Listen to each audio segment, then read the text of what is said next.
Luca Guadagnino's 2024 film Queer is strange, and it breaks a lot of the cinematic rules.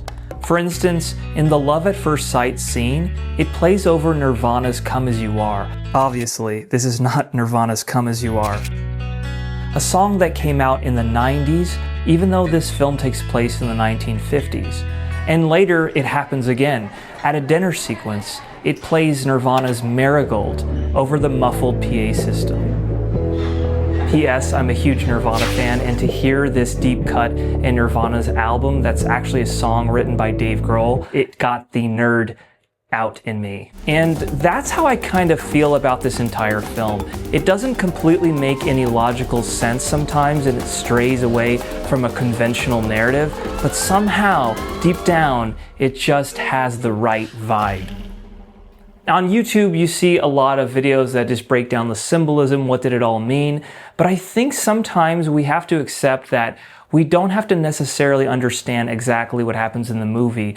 If the movie made you feel something at all, I think it was an effective piece of work. And at times, it's better to not even think and dissect the movie about what it was trying to say, and sometimes it just works on a feeling by feeling basis. Queer is based on the novel by William S. Burroughs. It takes place in the 1950s in Mexico and follows a character named Lee, played by Daniel Craig. As he indulges in drugs and sex, he then becomes obsessed with another man, played by Drew Starkey. And side note, Drew Starkey is very easy on the eyes. And the film is broken up in these 3 major chapters, and each chapter has its tone and a different varied presentation, and they kind of feel like distinct shorts in a way, yet the film does have a connection to all of them. Queer also breaks the rules by having these sequences that kind of visually personify the way the character Lee is feeling, by having these ghosting effects of we see him trying to caress the Drew Starkey character, and by showing us this, we get to see how he's actually feeling. It's a very powerful use of the visual language of film. And the film plays a lot with surrealistic imagery, dream sequences, and things that really do dip their feet into the horror genre without fully going in deeply. I read on Letterboxd somebody called this like the 2001 A Queer Odyssey movie, and it really made me laugh because it really does feel like that, especially at sequences near the end of the film.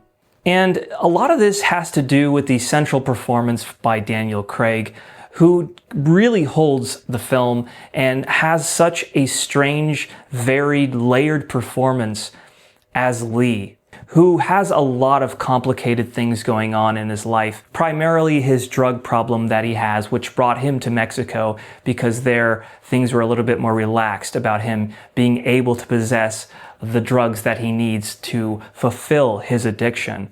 Queer just oozes with vibes and atmosphere, and I think that's one of the strong points of this filmmaker, Luca Guadagnino. If you don't know who he is most famous for, obviously, Call Me By Your Name and Challengers.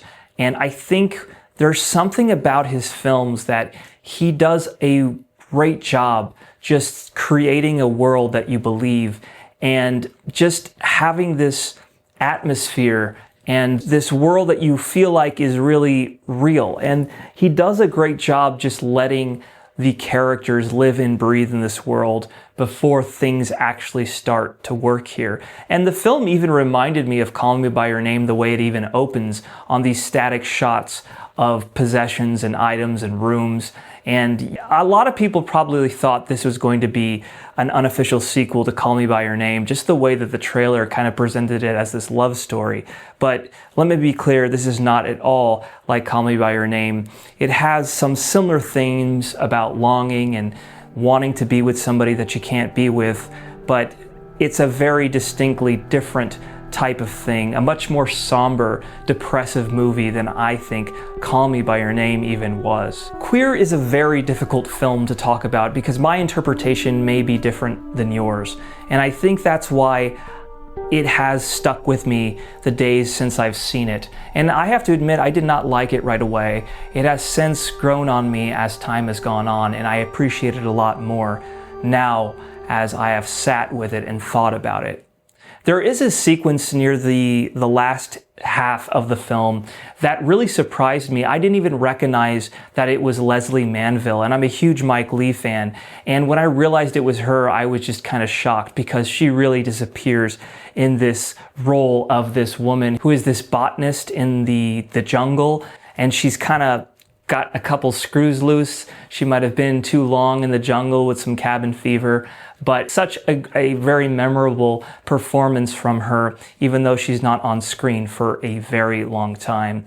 And this whole sequence kind of does personify, I think, the main idea behind this film, which even though you can take away what you want from this film about what it meant, what I think ultimately for me Queer is about is this deep desire, this deep human desire for connection, and the catalyst we explore in order to achieve these connections, whether it be through drug use, sex, or just trying to meet somebody that you connect with, and how oftentimes that can be either a rewarding experience or something that can be completely draining. I wouldn't say necessarily Queer is the most exciting gay film I've seen recently, but it is something that has really got my mind working, got me thinking about things, and I think ultimately it was a worthwhile experience to watch.